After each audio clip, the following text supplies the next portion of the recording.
Just before we get started with today's video, let me say that it is sponsored by World of Warships. Click the link below to play World of Warships and collect an exclusive bonus starter pack. More about World of Warships later in this video, but for now, let's just get into it. North Korea is the most mysterious country in the world. No one is allowed to see what's really going on beyond their borders. Even when foreign journalists and tourists do go to visit, they are usually kept to a strict schedule in the capital city of Pyongyang. Foreigners, they're never left alone and they're under strict supervision. Therefore, many people believe that we're not seeing the whole truth and that any of the positive media coverage of what goes on inside of North Korea becomes propaganda within itself. According to the people who have defected from North Korea, the rest of the country is far more impoverished and downtrodden compared to the upscale living that is possible in the capital city. But for those who visited the country, there are plenty of things that exist in North Korea that you'd probably never expect to see.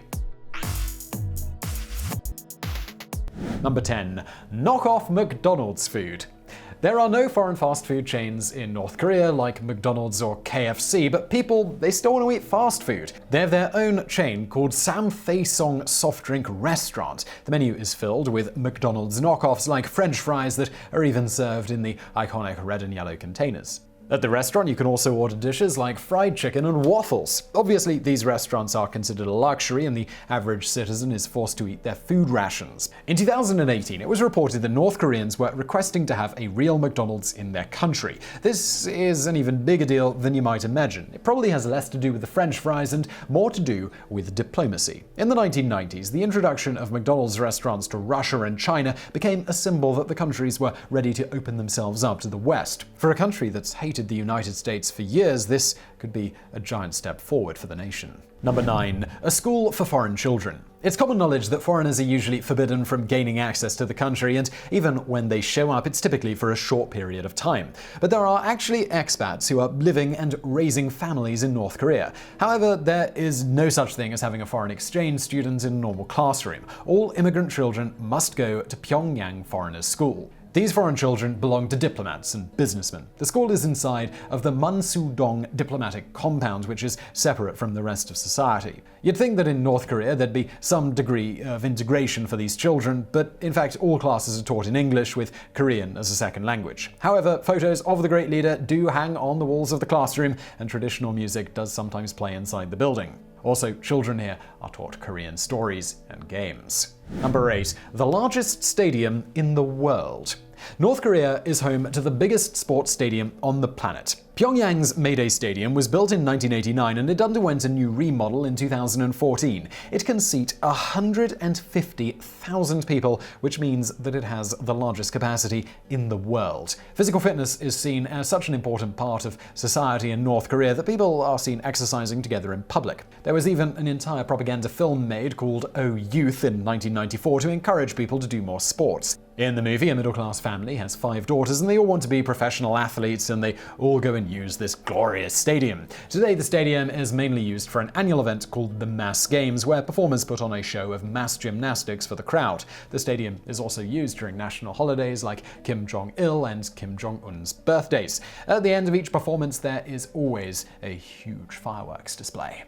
Number 7. A luxury ski resort.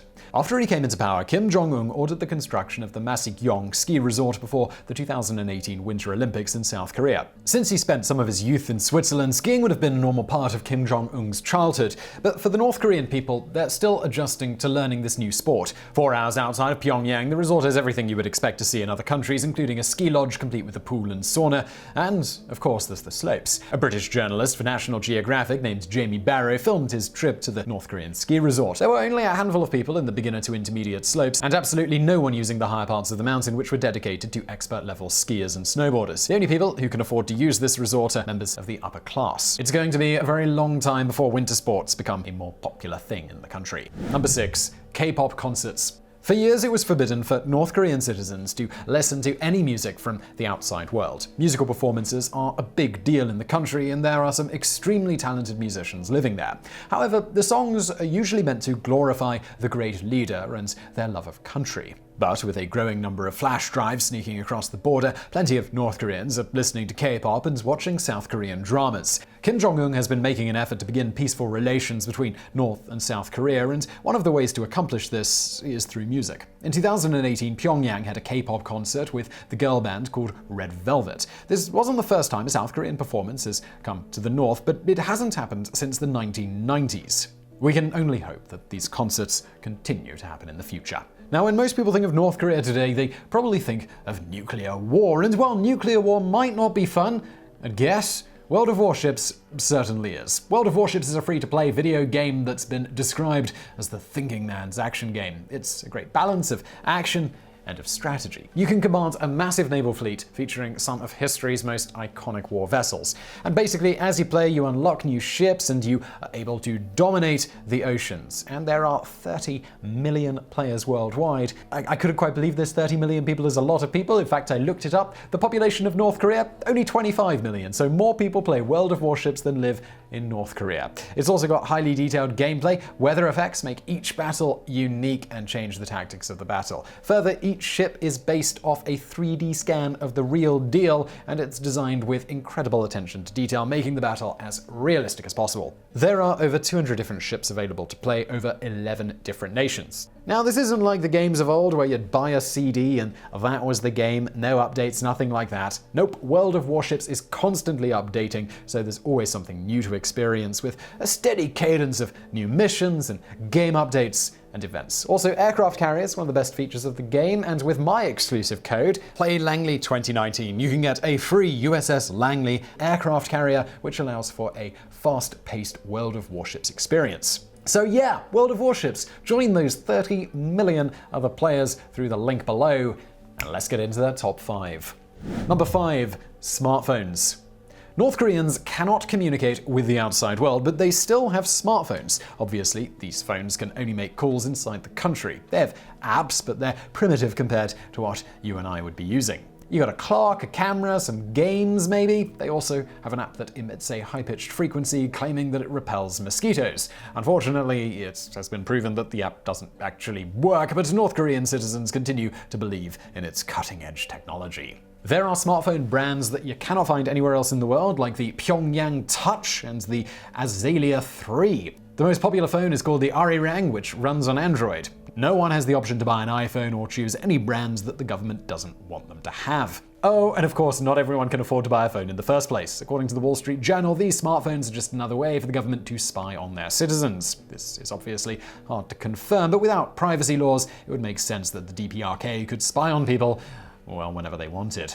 Number 4, white movie stars. During the reign of Kim Jong-il, he ordered the creation of countless movies and TV series. The majority of these shows are considered to be some form of propaganda.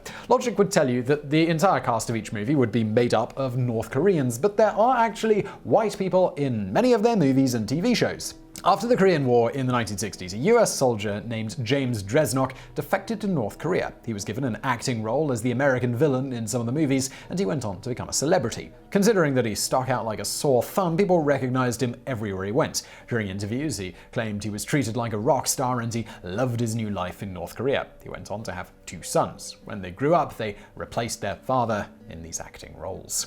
Number 3, a water park. One of the last things you'd expect to find in North Korea is a massive water park. The Munsu Water Park was completed in 2013. There are both indoor and outdoor pools with 14 total water slides, so it's possible to go at all times of the year. There are also plenty of other activities like a rock climbing wall, volleyball court, a buffet, and even a hairdresser, because apparently you'll be needing to look fresh when you go down those slides. By the way, in North Korea there are only 15 options of government-approved haircuts for both men and women, but that's beside the point. Just like everything else fun to do in North Korea, it's really only available to people who can afford it, which is a very small segment of the population. But there is one thing that is more than a little bit off. When you first walk through the entryway of the water park, there is a statue of Kim Jong-il ready to remind you that there is no such thing as fun without the great leader watching over you.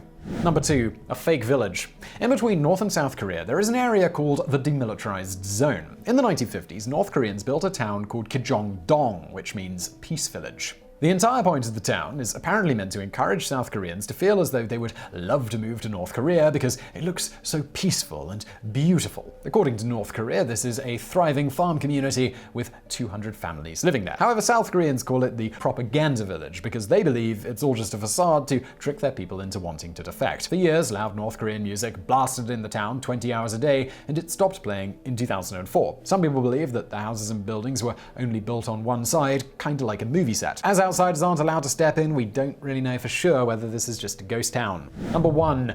Marijuana. Last and certainly not least is that when you go to North Korea, you will find tons of weed. According to the ACLU, the US government spends $3.6 billion per year trying to crack down on marijuana use, but in North Korea, most people are not even aware that it's considered a drug in other parts of the world. They essentially refer to it as tobacco. You can find it growing in the wild in North Korea, and plenty of people grow it in their back gardens. Citizens see it as a cheap alternative to cigarettes because all they need to do is pick a few leaves and smoke it after a long day's work. A journalist visiting North Korea named Darman Richter was able to buy enough weed to fill up an entire grocery bag for just 80 cents. He and his chaperone went to a local restaurant and smoked joint after joint together while they ate. North Koreans consider it such a non-issue that they never even created laws to ban it.